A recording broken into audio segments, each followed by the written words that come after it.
fazer vai tudo lá.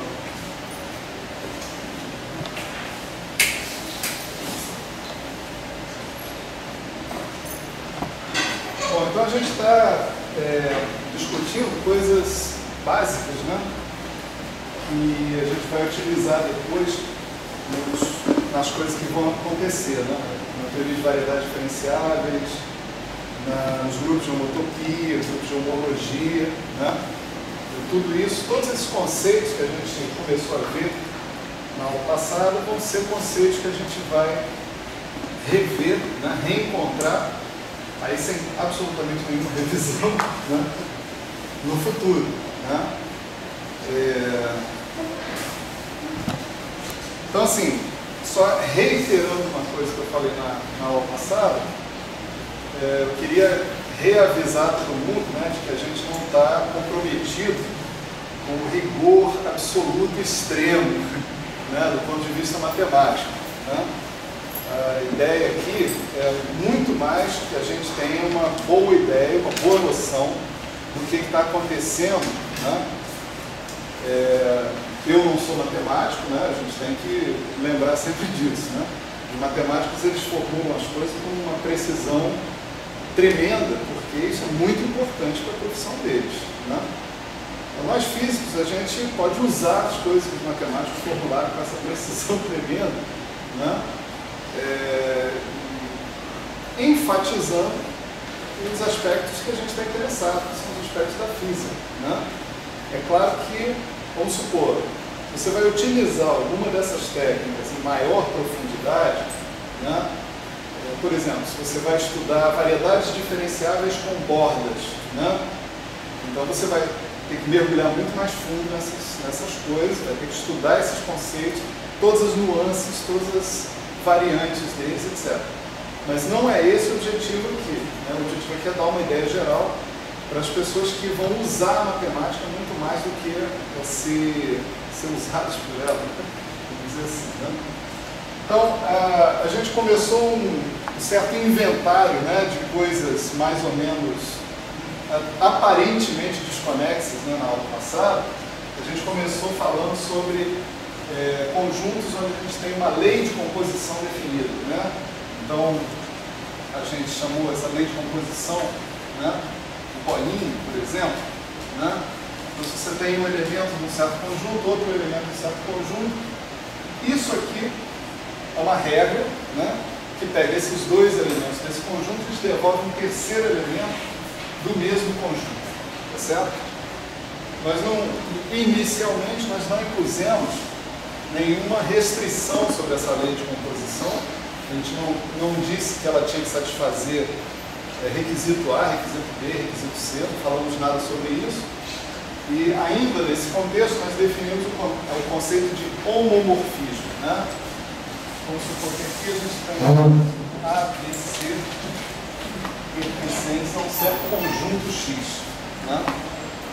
Então, vamos supor que você tem agora um outro conjunto Y, onde você também tem uma lei de composição, né? E você tem um mapeamento entre X e Y, uma aplicação, um mapeamento, né, entre X e Y.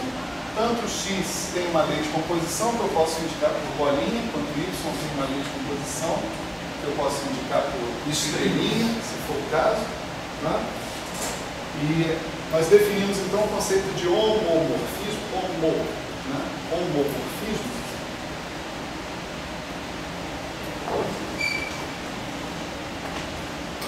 Esse F, né, essa aplicação de um conjunto no outro conjunto vai ser um homomorfismo se ela satisfizer essa condição aqui, né?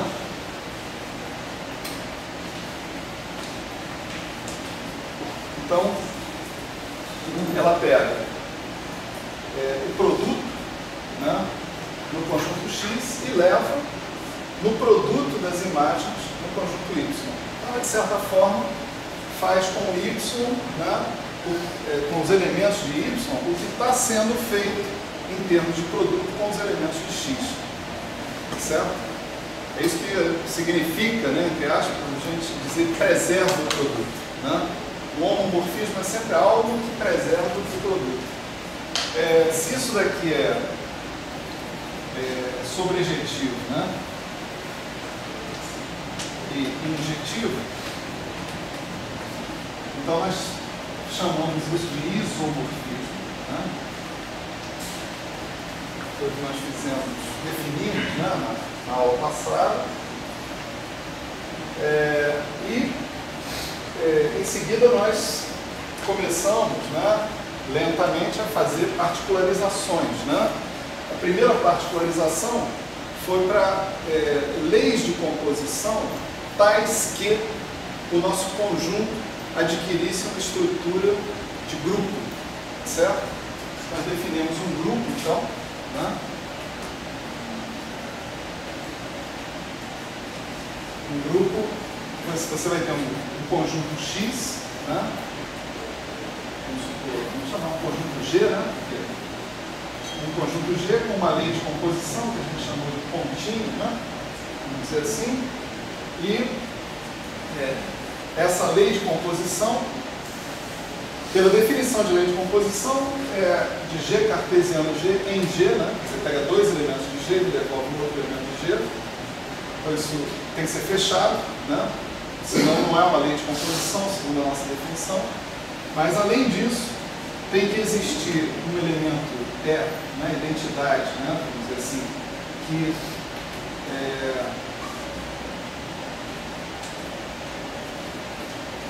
composto com qualquer elemento do conjunto e do próprio elemento, tem para cada elemento, né, G corresponde a um elemento G menos 1, né, tal que G com G menos 1 é a mesma coisa que G menos 1 com G é igual a E, certo? E, em terceiro lugar, se eu tiver três elementos,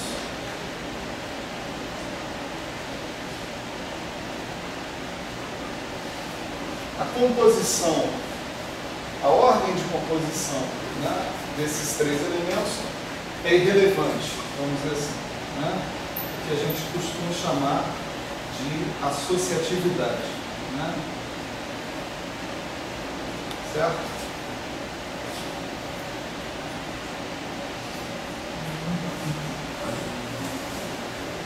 Claro que tem sutilezas, né? O Leonardo me lembrou por e-mail, né? Que basta você impor uma dessas duas, ou essa, e a outra você pode deduzir, certo? Quer dizer, como eu disse, eu não estou pretendendo ser exaustivo, né, no que eu estou fazendo, né? Mas se vocês forem buscar, vocês provavelmente vão encontrar, às vezes, definições alternativas, coisas desse tipo, que às vezes são mais ricas do que as que eu estou dando aqui, né? Mas é bom lembrar o seguinte, que a inversa, quando é possível encontrar, ela é a mesma, a direita e a esquerda. Funciona, ela é única, né? É o único cara, só tem um cara, G menos 1, que satisfaz aquele negócio ali. Você pode mostrar isso com facilidade, né? Então isso é um grupo, né? Um grupo, então, um passo além de um conjunto onde você tem uma lei de composição, né? Tem uma lei de composição com certas propriedades, né? Tem outras estruturas, a gente mencionou aqui, pessoas que até mencionaram na última aula, anel, né, etc e tal. Eventualmente nós vamos tombar com um anel mais para frente, né? Mas isso não vai ser importante nesse curso, né? Quer dizer, esse detalhamento de estruturas algébricas adicionais, né? E aí, falando sobre subgrupos, né? Para você ter um subgrupo, você tem um subconjunto do grupo, onde a mesma lei de composição é claro que é válida, né? Mas aí sim você tem uma particularidade. Dois elementos do subconjunto compostos te dão um terceiro elemento do subconjunto. Você não sai do subconjunto pela lei de composição, né? Além do mais, a identidade tem que estar dentro desse subconjunto e as inversas de cada elemento tem que estar dentro desse subconjunto. Se isso for satisfeito, você tem um subgrupo, né? Então é um grupo dentro do grupo com a mesma lei de composição, certo? Esse conceito também é um conceito importante que a gente viu, né, na aula passada, né? Aí duas coisas que vão ser bastante importantes hoje, né, que nós vamos repisar, né, em outro contexto hoje, são os conceitos de núcleo e de imagem de uma aplicação entre dois grupos, né, tipicamente. Então vamos supor que eu tenho dois grupos.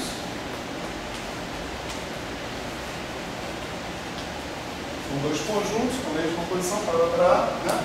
Eu tenho uma aplicação F de G1 e G2, tá certo? E eu vou considerar que essa aplicação seja um homomorfismo. Tá? A gente vai juntando coisas, né, ao longo do caminho. Então, esse F, a gente vai supor que é um homomorfismo. E aí nós podemos definir dois conjuntos, dois subconjuntos, né, de G1 e de G2 respectivamente. Né? Eu tenho um subconjunto que eu chamei de núcleo, né, e denotei por Ker, né, do alemão Kernel, né, Ker de F, que é definido da seguinte maneira, né, é o conjunto dos Gs pertencentes a G1, ao cara de saída, certo? Tais que F de G é igual à identidade do G2, certo? Você coleciona todo mundo que atende esse critério, né? Você monta um conjunto com esses caras, esse conjunto é o que eu chamo de núcleo, tá? Outro conjunto é mais familiar, né? Que é o que a gente chama de imagem, né? É núcleo de F e imagem de F, né? Então aqui é imagem de F, né? Então esses caras são os G barras pertencentes a G2, ao espaço de chegada, conjunto de chegada, tais que esses G barra em particular são F de alguém de G, G1, tá certo? Isso não é camisa do Botafogo, não, pelo amor de Deus. Nossa, cara. Tá bom. Pô, você fez uma pregação e tá xingando? Não, eu confundi o negócio listrado e mixando. Tá certo, aqui no Rio vira casaca, né? A canela não tá no dia. Tá certo. Então, núcleo é isso, imagem é isso, né? E duas coisas que nós mostramos na aula passada foi que tanto o núcleo quanto a imagem são subgrupos, tá certo? Ker de F e imagem de F são subgrupos de G1 e G2 respectivamente. A gente poderia chamar isso de teorema, mas é muito arrogante fazer isso, então vamos chamar de lema, né? Alguns diriam que ainda é muito arrogante chamar de lema, faz corolário. É fácil mostrar, não é difícil. A gente mostrou na aula passada, como eu disse aqui, as únicas coisas que serão mostradas são as coisas fáceis, né? As coisas difíceis vão ser só mostrar, exibidas, né? As coisas fáceis eu mostro, as coisas difíceis não. Então, a gente conseguiu mostrar facilmente que o núcleo de F e a imagem de F são ambos subgrupos, tá certo? E outra coisa que a gente observou foi o conceito de subgrupo normal, certo? O subgrupo normal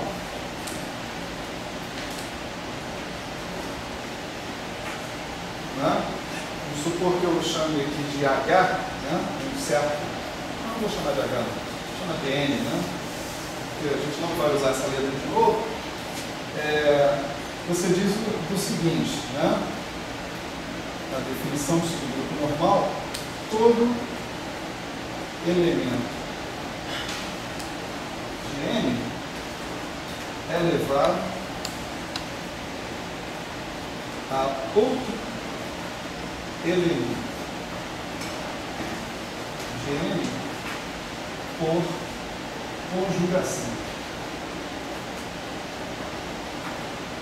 Certo? O que eu chamei de conjugação, vamos relembrar, foi essa operação aqui. Você pegar G, pegar um certo H, que seja elemento de N, né?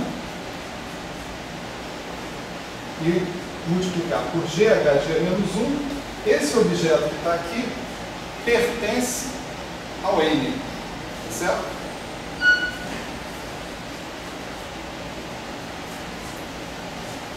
Isso aqui é a explicação em termos mais simbólicos, né? Que eu acabei de dizer. Então, se você tem um subgrupo onde todo e qualquer elemento, né, satisfaz essa propriedade, eu posso dar o nome desse cara de subgrupo normal. Né? A gente vai ver para que a gente vai usar um subgrupo normal em segundos. Né? E dessa definição aqui, a gente também conseguiu mostrar rapidamente, né, que tanto núcleo quanto imagem são subgrupos normais. Certo? Eu não vou dar nem nome, não vou dizer nem que é lema, nem teorema, nem nada. Isso é uma observação trivial, né?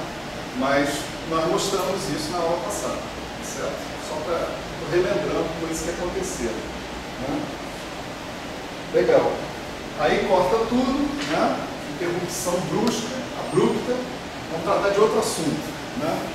Aí mais à frente nós vamos costurar esses dois assuntos. Né? Qual o assunto que a gente resolveu tratar? O assunto em questão foram as relações de equivalência. Certo? Então, nós instituímos essencialmente, né, critérios para dizer que um certo elemento de um certo conjunto é equivalente a um outro elemento do mesmo conjunto. Tá certo? Então eu estabeleci critérios. Votou na Dilma é equivalente.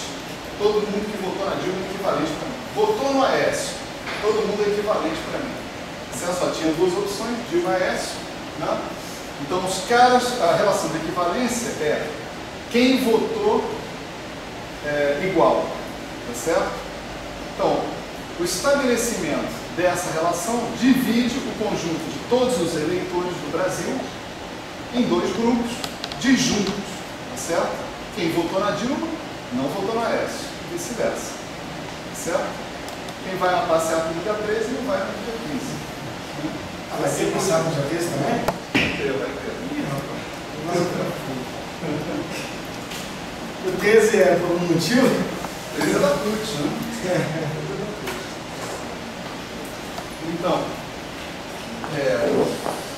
Então, relação de equivalência, né? Relação de equivalência é um critério para você agrupar elementos dentro de um conjunto. Tá certo? Como eu disse para vocês, isso são os matemáticos tentando tomar conta do nosso cérebro. Nós fazemos isso o tempo inteiro. Nós fazemos agrupamentos, né, na nossa relação com a realidade em função de critérios de equivalência.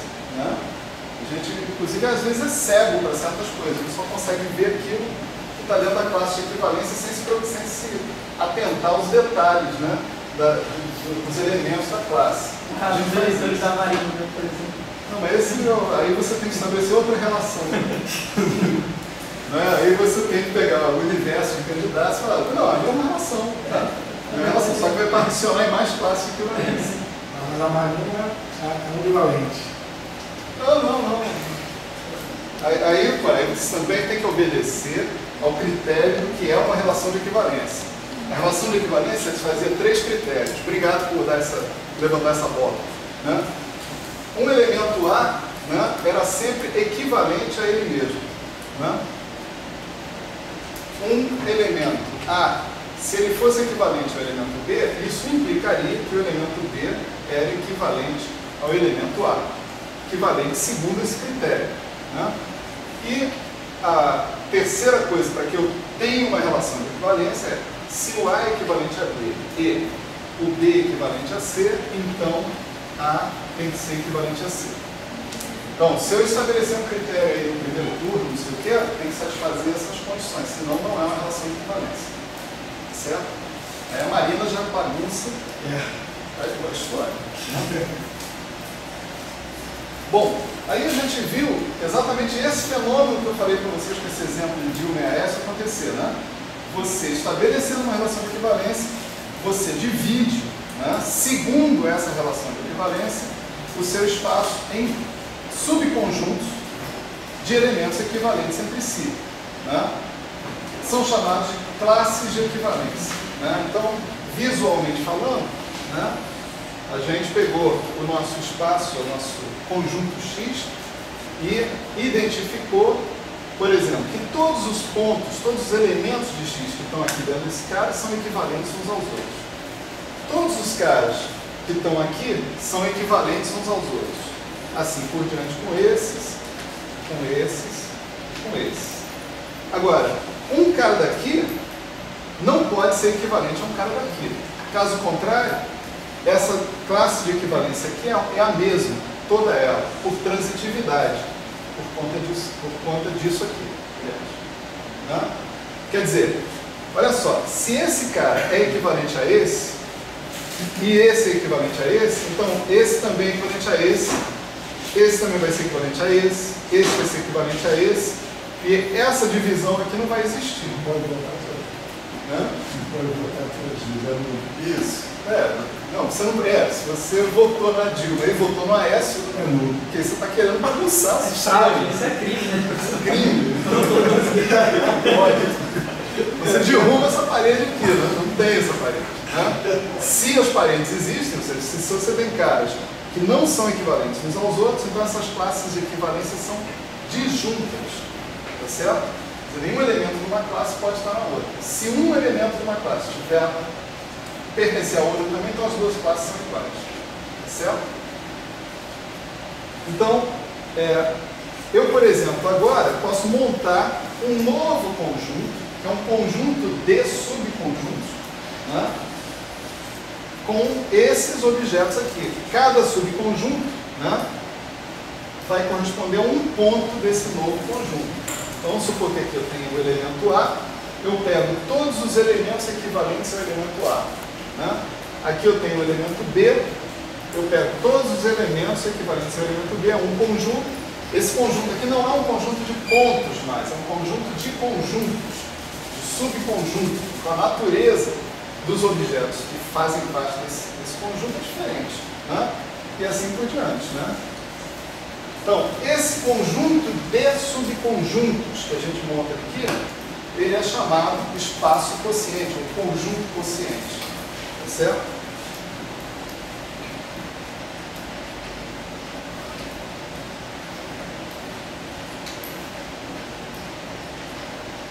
No fundo, por exemplo, ainda no excelente exemplo de um Aécio, né, eu tenho ali milhões de eleitores, tá certo? No segundo turno. Brancos e nulos estão fora da relação de equivalência. Aí, o que eu fiz estabelecendo essa relação de equivalência? Eu dividi todo esse conjunto por dois, né? Quer dizer, eu fiz uma equivalência de todo esse conjunto de eleitores num conjunto que só tem dois pontos, os que votarem de um e os que votarem a Aécio. São dois subconjuntos. O conjunto quociente por essa relação de equivalência é um conjunto de dois elementos. Tá certo? Então, isso só para repisar a pergunta, né, da aula passada, que perguntava sobre a natureza do conjunto quociente. Eu insisto que a natureza do conjunto, isso é muito importante, a natureza do conjunto quociente é completamente diferente da natureza do conjunto original. Tá certo? Legal.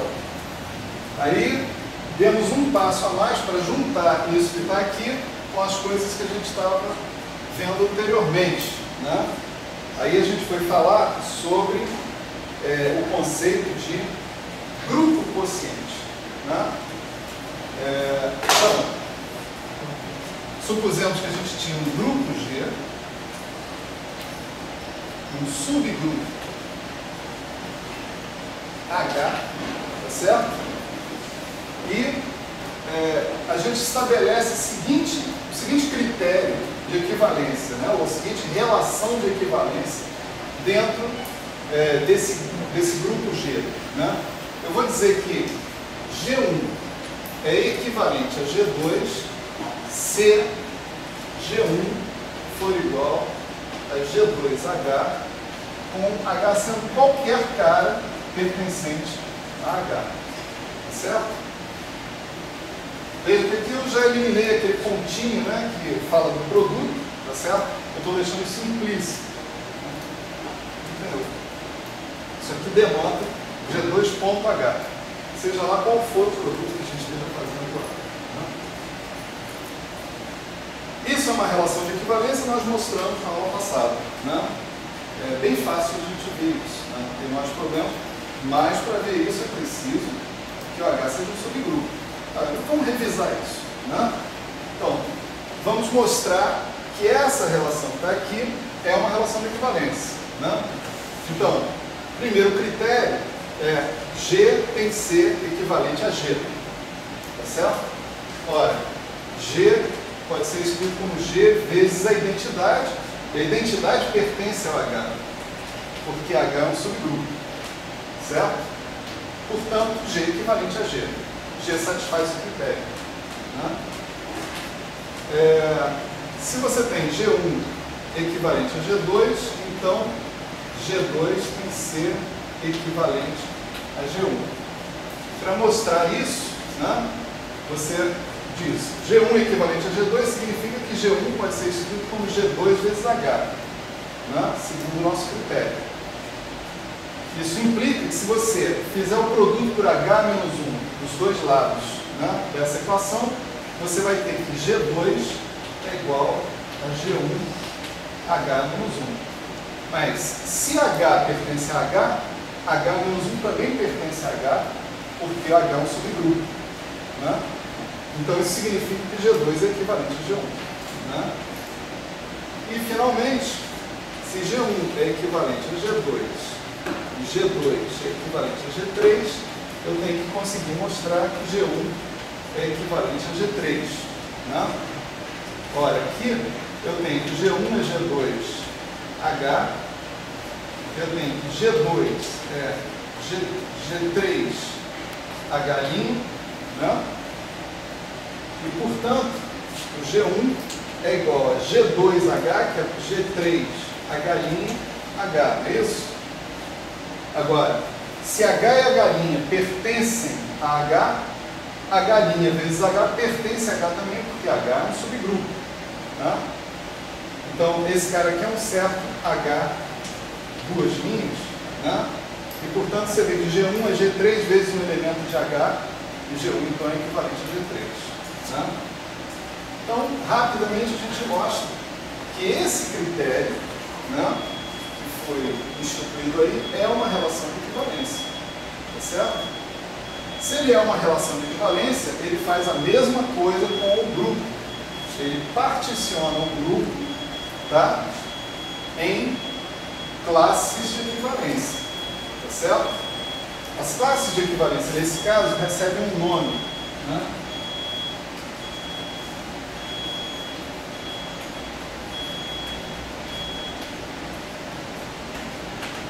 Elas usualmente são chamadas de cossets ou classes laterais. O nome veio, mais nada. Classe de equivalência acabou. Né? Mas é obrigação minha dar essas definições para vocês. Vocês vão encontrar na literatura por aí, vão ficar embasbacados, né? Inutilmente, porque é uma bobagem, né? Afinal das contas. Bom, uma outra notação que a gente não vai usar aqui, mas também aparece muito na literatura, é a seguinte: essa classe de equivalência aqui é usualmente denotada também por GH. Tá certo? É bem fácil entender a razão dessa notação, né? Porque todos os elementos desse conjunto, né, podem ser escritos a partir de um dado elemento, produto com algum elemento do H, seja ele qual for. Tá certo? Está claro isso? Em todos os casos são equivalentes entre si, né? Então, vamos supor que eu tenho G1 equivalente a G2 equivalente a um certo G. Então, está claro que G1 é G vezes H1, G2 é G vezes H2, tá certo? Então, você variando o cara de H, fixando um certo G, você pode varrer, né, toda a classe de equivalência. Você pode obter todos os elementos que estão lá dentro da classe de equivalência. Isso diz para nós, né, se a gente tivesse um grupo finito, por exemplo, um critério para a gente encontrar as classes de equivalência facilmente. É muito fácil. Você pega um elemento do grupo e multiplica por todos os elementos do subgrupo. O que você vai encontrar é uma classe de equivalência de elementos. Aí pega outro elemento do grupo, multiplica por todos os elementos do subgrupo, você vai encontrar outra classe de equivalência. Ela pode ser diferente ou pode ser a mesma, né? Se você fizer isso para todos os elementos do grupo, você encontrou todas as classes de equivalência sistematicamente. É claro que isso é bonito de falar e é feio de fazer, né? Se você tiver um grupo finito, né, um grupo de, sei lá, 10, 20, 30, mesmo que seja um monster group de 1 milhão de elementos, 10 milhões de elementos, né, você pode pegar um computador e mandar fazer isso e tudo bem. Mas se você tiver um grupo de Lie, né, onde você tem um infinito contínuo de elementos, é claro que você não vai fazer, não vai usar esse método, né, para encontrar suas classes laterais, né, suas classes de equivalência. É pouco factível, né? Então tá, agora nós chegamos às novidades, né? Até agora foi recordação, né? E as novidades começam onde terminou a aula passada. A aula passada terminou com uma pergunta, né? Como é que era essa pergunta?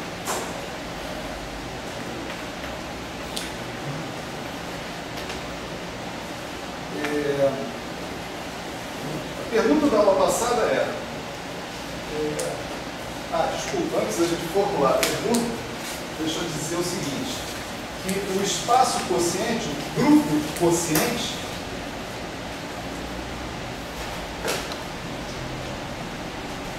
ou seja, o conjunto que eu obtenho, melhor falar em espaço quociente, senão eu já traio o que eu estou falando, né? Espaço quociente. O espaço quociente do grupo por essa relação de equivalência, a gente denota usualmente com essa notação, G dividido por H. Tá certo? Do sinônimo. Né? Estou dividindo, né, uma certa coisa, como a gente, né, fez, de certa maneira, com as classes de equivalência. Né? Então a pergunta era a seguinte: G sobre H pode ser um grupo? Tá certo? Veja que, vamos de volta.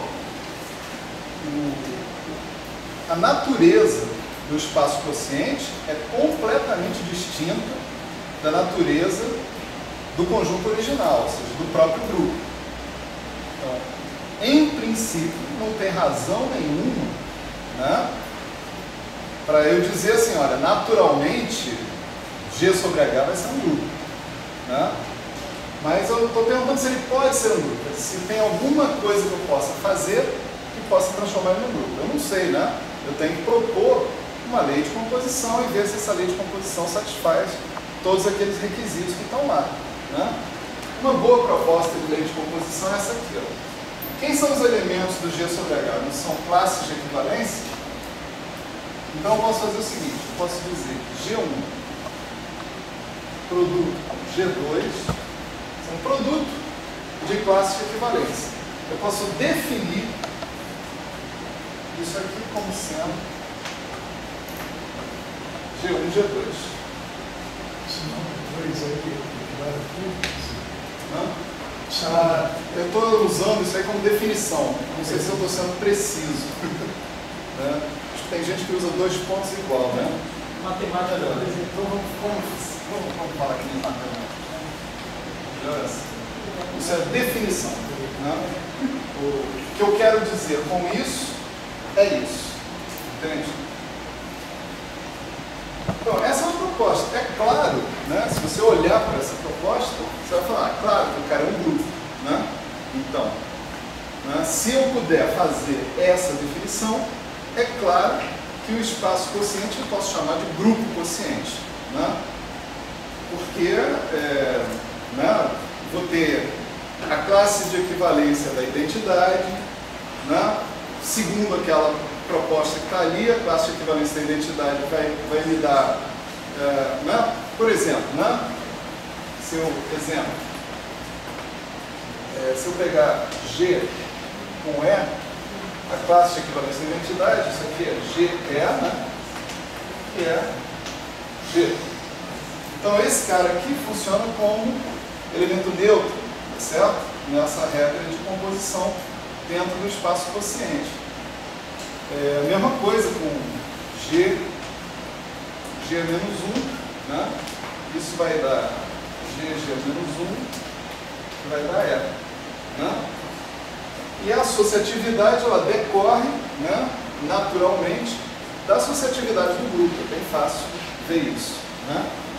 Então, se essa lei de composição ela puder ser consistentemente proposta, né, é óbvio que G sobre H será um grupo. Está claro isso? A dúvida aí é se essa lei de composição pode ser consistentemente proposta. Certo? Vou ilustrar esse negócio da seguinte maneira. Né? A classe de equivalência ela é indicada pelo representativo, não é isso? A gente sempre escolhe um elemento do conjunto, que é um dos caras que são equivalentes entre si, e denota a classe de equivalência usando esse elemento. Ora, eu poderia denotar a classe de equivalência por qualquer um dos elementos equivalentes a ele. Né? Então, por exemplo, aqui, né, eu poderia ter escolhido um G1 barra, né, equivalente ao G1, certo? Poderia ter escolhido um G2 barra, equivalente ao G2, e segundo a minha proposta, eu terminaria nisso aqui. Não é isso? Para que eu tenha uma lei de composição consistentemente definida, é preciso que esse cara aqui seja esse cara aqui. Né? Essas duas classes de equivalência sejam as mesmas. Mas isso não é nada óbvio. Dá para entender o problema, o drama? E se não der para entender, vamos discutir. Porque antes de tratar o drama, tem que entender o drama. Aqui é tudo psicanálise nessa aula. É outro elemento da classe de equivalência, equivalente ao G. Né? Então, o que é isso? Isso aqui é um subconjunto de caras que são equivalentes entre si. Eu escolhi representar esse subconjunto por esse G1, mas eu poderia ter escolhido representar por um G1 barra, diferente, que é equivalente ao G1. Tá certo? Mas, aplicando a definição de produto, eu chego nisso. Isso aqui é igual a isso? Essa é a pergunta. Tem que saber, né? Vamos testar.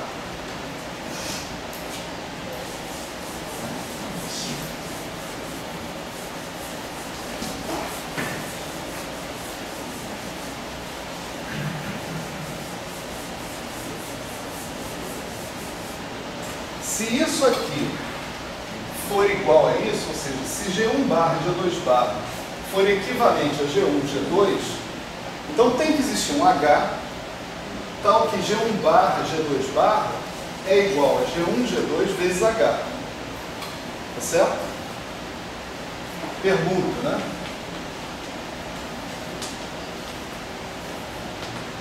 Existe H pertencente a H ao que G1 bar, G2 bar é igual a G1, G2, H? Certo? Se existir esse H, ou seja, se sempre existir esse H, né? Então essa classe aqui é exatamente igual a essa. E o produto está bem definido, né? Eu posso escolher qualquer representativo que eu quiser da classe de equivalência e eu vou me manter fiel ao produto.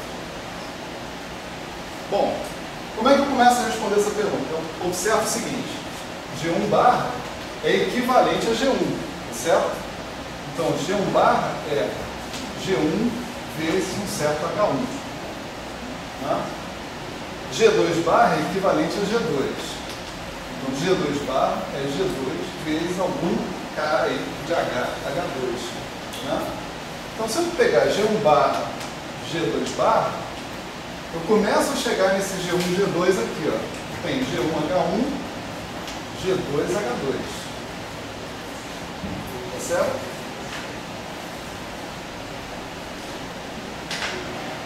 Mas num grupo, eu não necessariamente posso comutar os elementos. Tá certo? Não posso fazer isso, necessariamente. Está claro isso? Se eu tiver G1, G2, isso em geral é diferente de G2, G1. Ninguém falou que a lei de composição do grupo tem que ser, como a gente diz, abeliana, né? Quer dizer, que os elementos têm que comutar entre si. Em geral, os grupos são não abelianos, ou seja, a lei de composição é não comutativa. Se ela fosse comutativa, olha que maravilha, né? Então, se eu tiver um grupo abeliano, um grupo onde os elementos do produto comutam, né? Aí eu simplesmente troco aqui, H1 por G2, tá certo? Isso fica G1, G2, H1, H2. Agora, H1 e H2 são elementos de H, que é um subgrupo. H1, H2 é um elemento de H, e aí está trivialmente respondida a questão, né? Então, alternativas.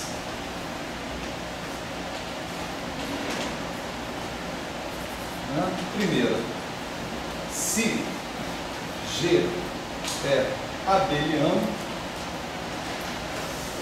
tá certo? Ou seja, o produto é a lei de composição. Fala assim, a lei de composição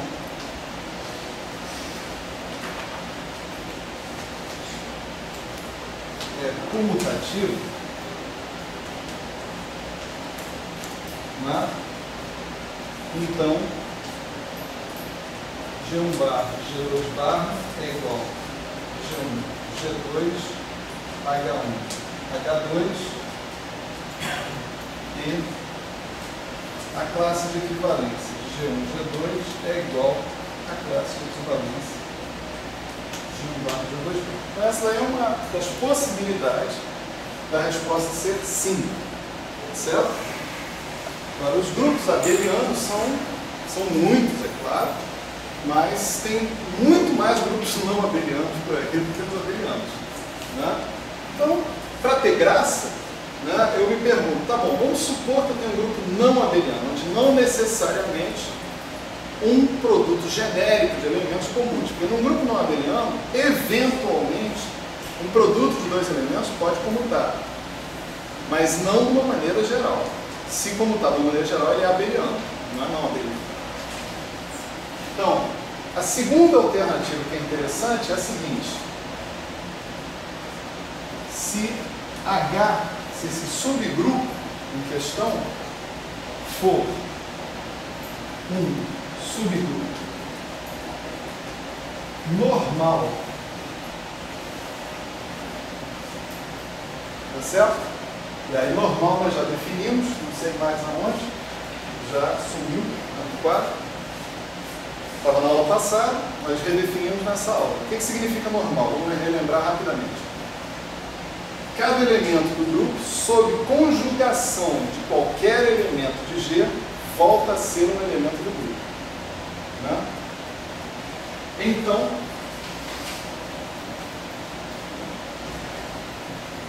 dois pontos, né? Vamos desenvolver, caso o cara seja normal. Né?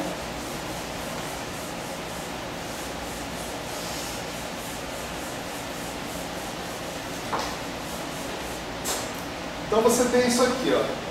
G barra 1, G barra 2 é igual a G1, H1, G2, H2. Não é isso? Aí você pode vir aqui e inserir G2 a menos 1. Não é? Isso aí é identidade, não é isso? Então aqui você vai ter G1, G2, G2 a menos 1, H1, G2, H2. Certo? Mas o cara é normal, né? Então esse cara que está aqui é um certo H3. É um cara de H. E H3 com H2 é um certo H4. Um cara de H. Então, isso daqui dá G1, G2, vezes um certo H4, que pertence a H. Conclusão, classe de equivalência de G1 barra G2 barra é igual à classe de equivalência de G1 G2. Por quê? Porque G1 barra G2 barra é equivalente a G1 G2. Tá certo? Então, essas são as circunstâncias onde, sem falar maiores trivialidades, eu posso imaginar que o produto, né, definido dentro do espaço quociente é um produto bem definido. Tá certo? Primeiro, ou o grupo é abeliano. Segundo, ou o grupo é normal. O subgrupo H, em relação ao qual nós estamos definindo a relação de equivalência, é um subgrupo normal. Né? Há outras circunstâncias onde isso possa acontecer, né? Onde eu possa provar esse tipo de coisa que está aqui, talvez possa haver. Ninguém está dizendo que essas são as circunstâncias exaustivas. Pelo menos eu não estou dizendo isso. Não sei se há um teorema matemático falando que há isso. Mas o que a gente pode dizer é o seguinte: se o subgrupo que eu escolhi para fazer a relação de equivalência for um subgrupo normal, então o produto dentro do grupo quociente, do espaço quociente, é um produto bem definido e ele pode ganhar a estrutura de grupo. Tá certo? Nesse caso, a gente tem o que a gente chama de um grupo quociente.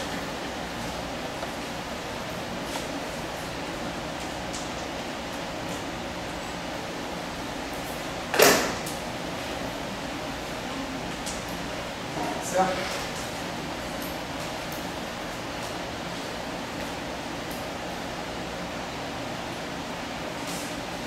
Problemas com isso? Como é que está? Como é que está a situação aí? Tudo certo? Tudo errado?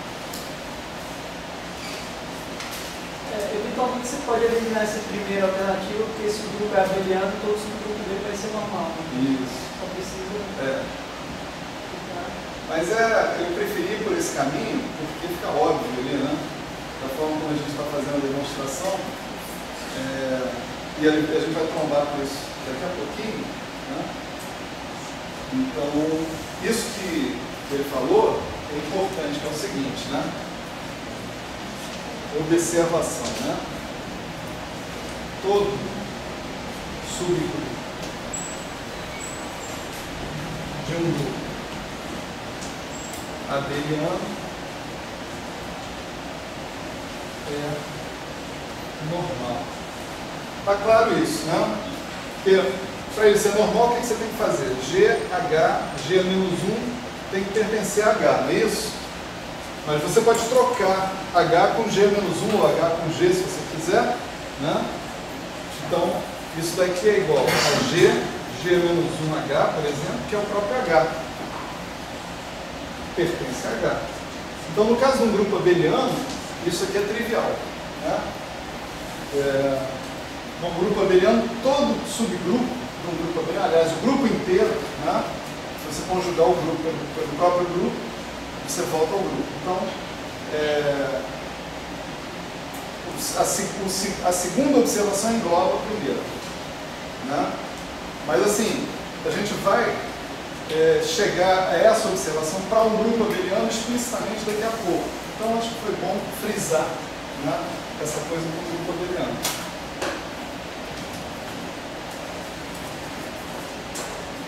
Legal, gente. Então vamos para frente. 10 minutos.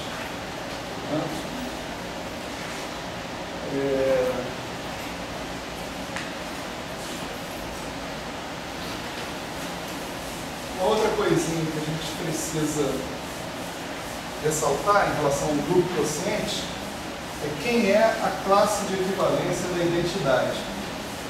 Né?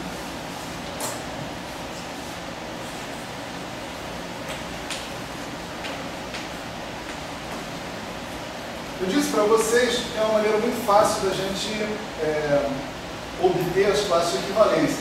Desculpe, não muito fácil, mas uma maneira sistemática da gente obter as classes de equivalência. Basta eu pegar um elemento qualquer do grupo, né, e fazer o produto de todos os outros elementos do subgrupo em questão. No caso do H. Né? Então, o que acontece se eu pegar esse elemento e fizer um produto com todos os elementos do H? Eu obtenho o próprio H. Certo? Então, a classe de equivalência da identidade é o próprio subgrupo H. Esse conjunto, né? Veja que eu estou falando disso como um conjunto. O conjunto dos elementos que compõem a classe de equivalência da identidade é o subgrupo H. Certo? Legal. Então, agora, com todos esses elementos que a gente acumulou, né, nós falamos sobre homomorfismos, falamos sobre grupos, falamos sobre núcleo, falamos sobre imagem, falamos sobre espaço quociente, né, falamos sobre grupo quociente, ok? Agora nós estamos prontos para mostrar o nosso primeiro cara que levaria o nome de teorema. Né? Esse é chamado de teorema fundamental do homomorfismo.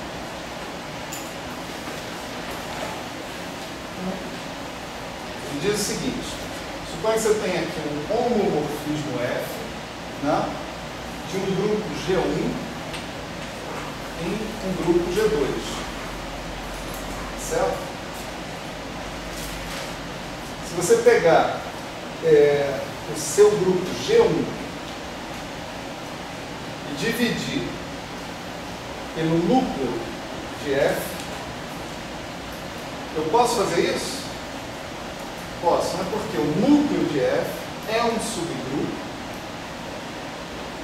de G1. Um subgrupo contido em G1.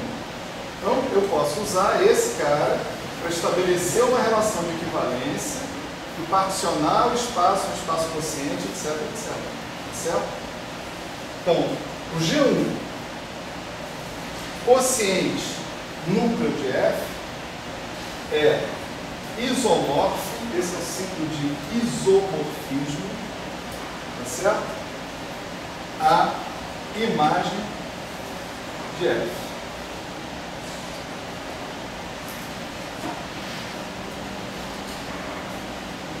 Impressionante como as coisas se complicam rapidamente, né, na vida, né? Estava tudo tão fácil até agora, né? Não, o cara botou aí uns pontinhos, teoria de conjunto, flechinha pra cá, flechinha pra cá, de repente solta um palavrão desse na frente da gente. Sacanagem.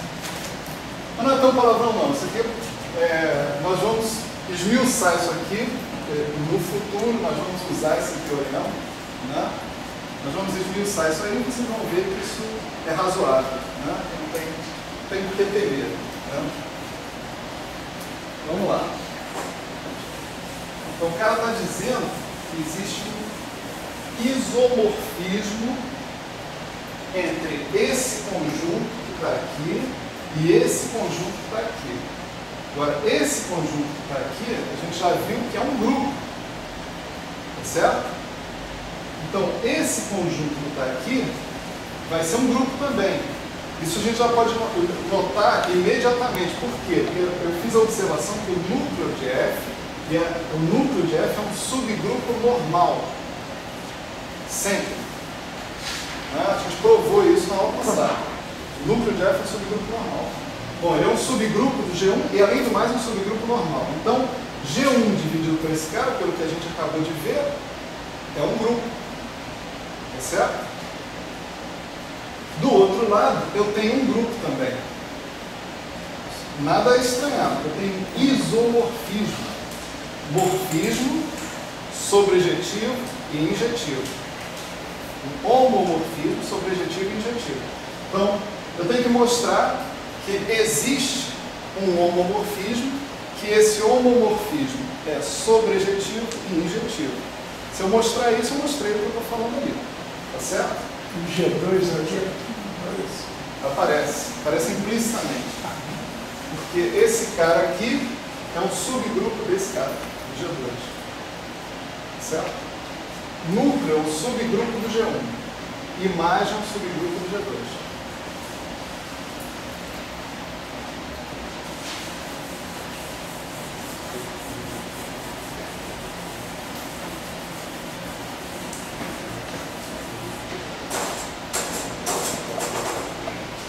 Vamos lá. Então, a melhor maneira de demonstrar um teorema desse é se você já tem uma iluminação súbita, né? E chega na resposta, instantaneamente. Eu vou dizer para vocês qual é a resposta e nós vamos verificar que essa resposta faz sentido, né? Então, a grande história vai ser a seguinte. Eu vou definir um mapeamento, certo? Φ, que ele atua nesse espaço G1 sobre o núcleo de F e chega nesse espaço em imagem de F, tá certo? Eu vou definir esse cara e vou mostrar que esse cara é um isomorfismo, tá certo? Então, se ele atua nesse cara, em quem é o objeto de atuação desse cara?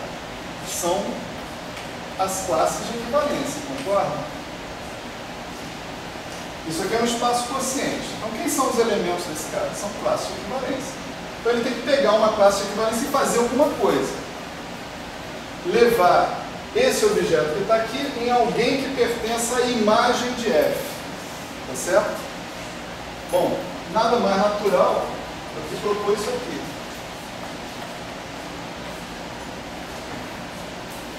Esse objeto que está aqui é um elemento da imagem, não é? Ele é o F de alguém. Certo? Então agora a gente tem que mostrar várias coisas.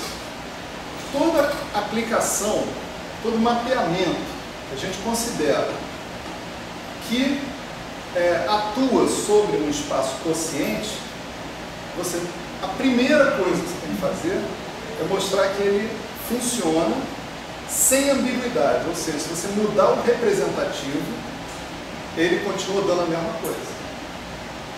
Porque a classe de equivalência tem que ser independentemente ligada a qualquer um de seus representantes. Tá certo? Então a primeira coisa que a gente tem que verificar é se esse mapeamento que eu defini é bem definido. Tá certo? Então vamos supor que eu tenha um G' que é equivalente a G. Tá certo? Ok? Portanto, a classe de equivalência do G é absolutamente a mesma coisa da classe de equivalência do G'. Certo? Pelo meu critério de equivalência, se G' é equivalente a G, então o G' pode ser escrito como G vezes H, onde esse H pertence ao núcleo de F. Vamos devagar assim, não quero sair correndo, né? Dá tempo da gente, né, sossegar a cabeça, né? Tudo bem, tudo certo, né? Quando eu digo que o G' é equivalente ao G, isso significa que o G' é o G vezes o elemento do subgrupo pelo qual eu estou considerando o espaço quociente. Nesse caso, esse subgrupo é o núcleo, e o núcleo, né, é definido como conjunto dos elementos, segundo os quais, o conjunto dos elementos que são levados pela ação de F na identidade do outro grupo. Um monte de conceitos, né, por isso que eu estou andando devagarinho, né? Então vamos lá. H pertence a Q de F. Deixa eu relembrar o que significa isso. Significa que F de H é igual a E barra. Certo? É isso que significa isso. Então vamos supor que me deu na vereda o seguinte: ao invés de eu falar φ de G, eu quero falar φ de G'. Porque a classe de equivalência pode ser denotada pelo que eu quiser, por G, por G', por G2', contanto que os caras sejam equivalentes uns aos outros. Então, o φ de G', pela definição desse cara, é o F de G'. Não é isso? Mas o F de G' é o F de G vezes H. E o F é um homomorfismo. Nunca se esqueçam disso. Ali é o teorema fundamental do homomorfismo. Não é de outra coisa. Homomorfismo. Se ele é um homomorfismo, então isso aqui é a mesma coisa que F de G vezes F de H. Certo? O F de H é E barra, porque H é um elemento do núcleo. Né? Então isso aqui dá F de G vezes E barra. E barra é a identidade de G2. Então F de G vezes E barra é o F de G. Mas F de G é a mesma coisa que o φ de G. Tá? Então, se G' é igual a G, φ de G' é a mesma coisa que φ de G. Tá certo? A minha definição dessa aplicação, desse mapeamento, ainda não posso chamar o cara de homomorfismo, né? Ela é independente do representante da classe de equivalência que eu escolhi. Isso eu acabei de mostrar. Né? Bom, que isso aqui é um homomorfismo, aí é bem fácil de ver, né?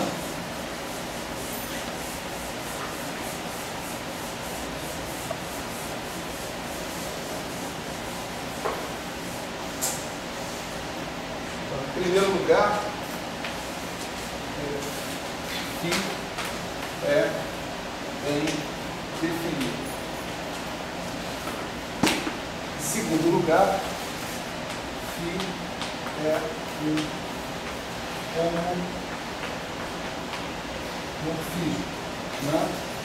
Vou mostrar isso agora. Então, um homomorfismo pega um produto e leva os produtos das imagens.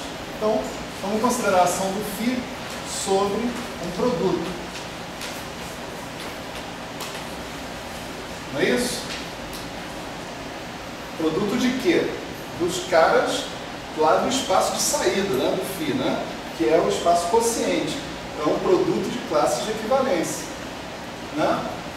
Agora, como eu disse, isso daqui é um grupo. Né? Porque isso é o espaço quociente do grupo original para um subgrupo que é normal. Então isso aqui é um grupo. E ele é um grupo com a lei de composição que diz que o produto das classes de equivalência de G1 e G2 é a classe de equivalência de G1 vezes G2. Né? Então isso daqui é isso aqui. Né? E agora eu posso escrever isso aqui como F de G1 e G2.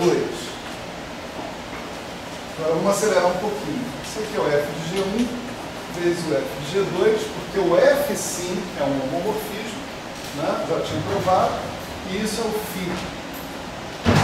de G1 vezes o φ de G2. Então, o φ é um homomorfismo, né?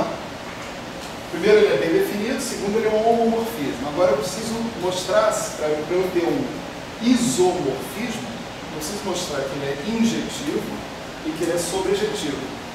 Né? 3. Φ é injetivo. Como é que eu mostro que alguma coisa é injetiva? Que alguma aplicação é injetiva? Né? Eu mostro isso da seguinte maneira. Né? Eu tenho, se eu pegar, por exemplo, uma certa aplicação lambda, né? Lambda de x1 é igual a lambda de x2, isso tem que implicar que x1 é igual a x2. Concorda? Por quê? Um cara injetivo é um cara que nunca leva dois caras aqui no mesmo cara ali. Não é? Vou desenhar aqui rapidinho. Não é? Isso aqui é proibido numa aplicação injetiva. Ficou mais confuso do que no início. Não é?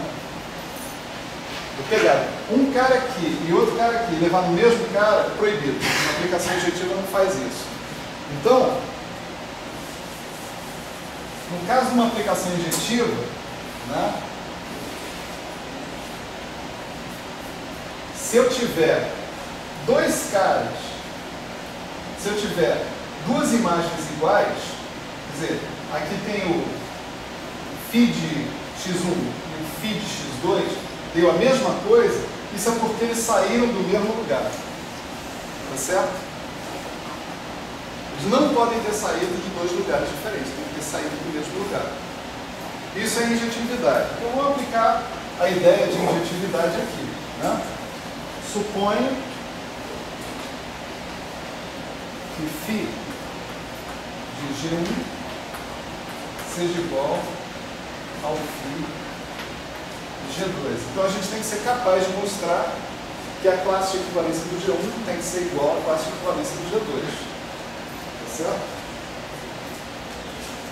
Então eu sei o seguinte, que f de G1 é igual ao f de G2. Tá certo? O φ de G1 é f de G1, φ de G2 é f de G2. Então isso aí acontece. Agora, esses caras aqui pertencem à imagem do f. A imagem do f é um grupo, é um subgrupo, na verdade, do grupo G2. Tá certo? Então eu posso escolher multiplicar um desses lados aqui pela inversa desse elemento. Né? Então eu vou escolher o G1. Vou multiplicar os dois lados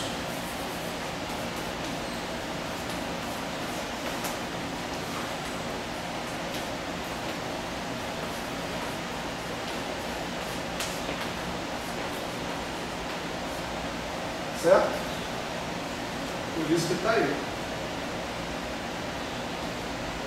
Bom, desse lado que está aqui eu já sei o que dá, né? Isso dá a identidade de G2.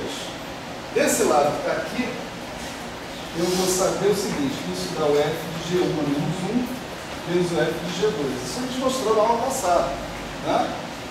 É a inversa do elemento da imagem, é a imagem da inversa. A gente mostrou na aula passada. Só relembrando aqui. E como o cara é um homomorfismo, né? Então isso daqui dá o f de G1 menos 1, G2. Então esse G1 menos 1, G2, tá certo? É um elemento do núcleo. Porque f de G1 menos 1, G2 está me dando a identidade.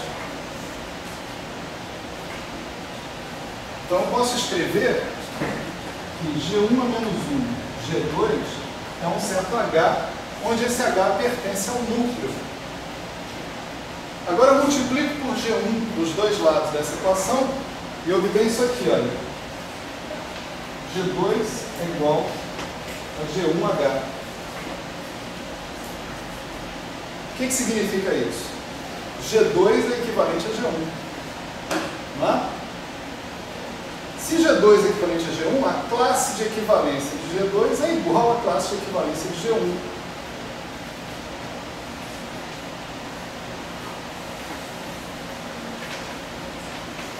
Então eu mostrei que a minha aplicação é injetiva. Se φ de G1 é igual a φ de G2, então G1 é igual a G2. Certo? Se dois caras chegam no mesmo lugar, é porque eles partiram do mesmo lugar. Eles não partiram de lugares diferentes. Está claro isso? Isso é um tipo de raciocínio comum, assim, que a gente vai fazer em outros contextos, certo? Professor, agora, diga. É por isso que uma função, quando x tem que ter somente um valor? Função. Sim, a definição de função exige isso. Mas além disso aí... Se você pegar... Não é por isso. Né? Aí é mais primário do que isso. Se você pegar um ponto e permitir que f de x seja x1 ou x2, você não tem como decidir, em geral, qual dos dois que você vai escolher. Né?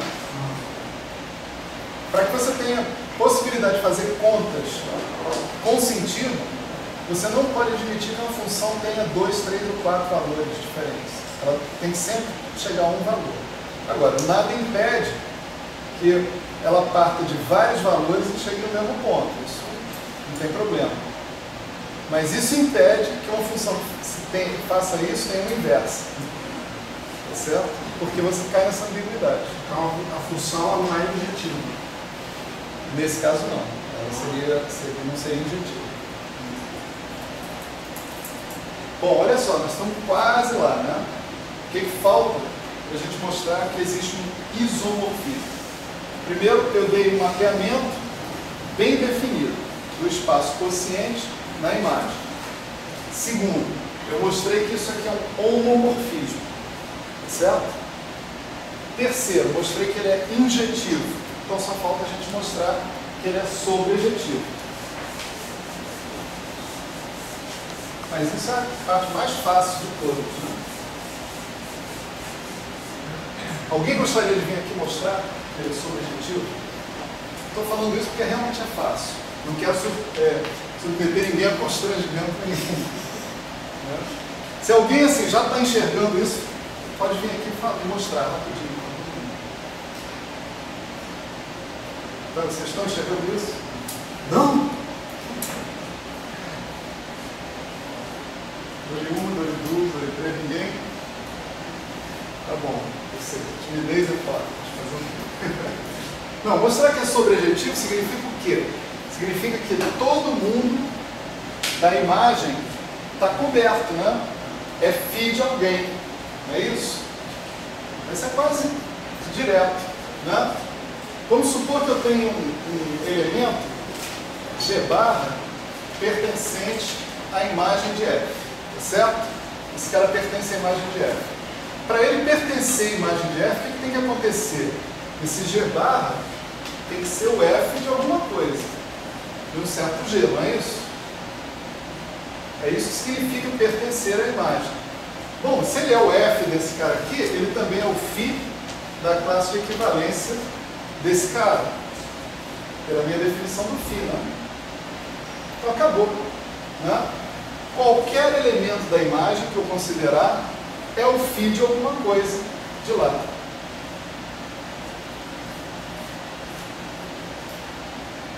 Quase constrangedor.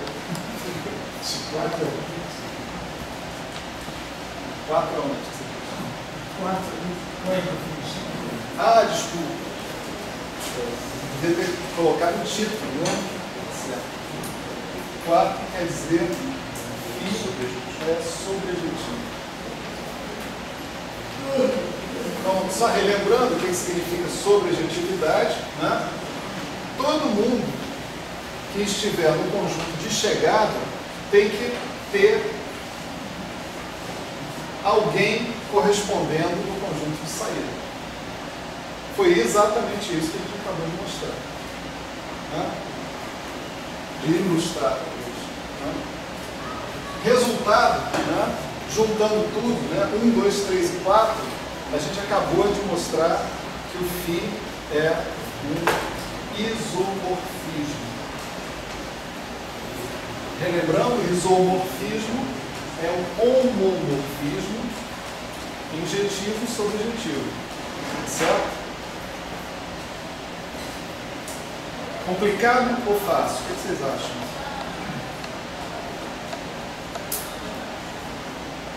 Eu quero ter um parâmetro assim, como é que eu estou? Se eu estou fazendo sucesso, se eu estou fracassando. Beleza. Ó, a culpa é dele depois, né? Se acontecer, ninguém mais se manifestou. Tá bom. Legal, né? Já podemos nos orgulhar, sair da aula de métodos e falar, cara, segunda aula já demonstrei o teorema fundamental do homomorfismo, né? Não moleza não. Ou bem na fita. Né? Então acho que finalmente está na hora de a gente começar a falar de alguns exemplos. Né? Se tem uma coisa pobre nessa aula, são exemplos. Fazer o quê? Estilo do professor. Mas vamos falar de alguns exemplos, então, nessa história. E aí acho que os exemplos vão ajudar muito a gente a deixar essas noções mais suaves, né?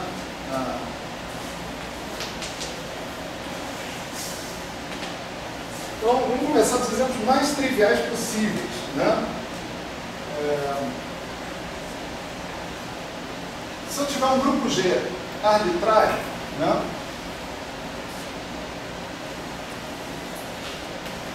Eu posso escolher dois subgrupos óbvios dentro desse grupo G, né? Um subgrupo é esse aqui.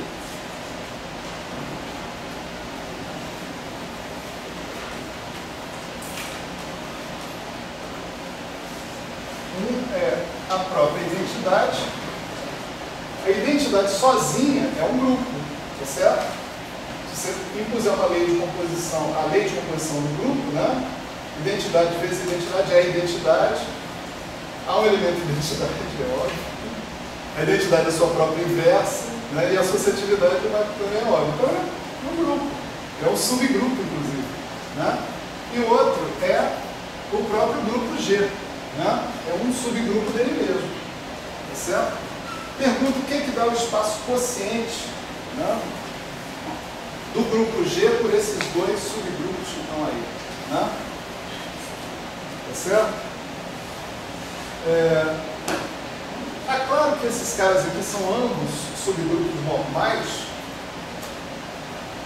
Vamos parar para pensar. Se eu conjugar um elemento arbitrário no grupo, eu termino dentro do grupo, certo? Isso é o que dá um subgrupo normal. Então vamos pensar na identidade, né? Naquele primeiro subgrupo lá. Se eu fizer uma conjugação por um certo G pertencente a G, o que dá? G, identidade, G menos 1. Identidade vezes G da G, G vezes G menos 1 da identidade. Então, eu continuo dentro do subgrupo. Né?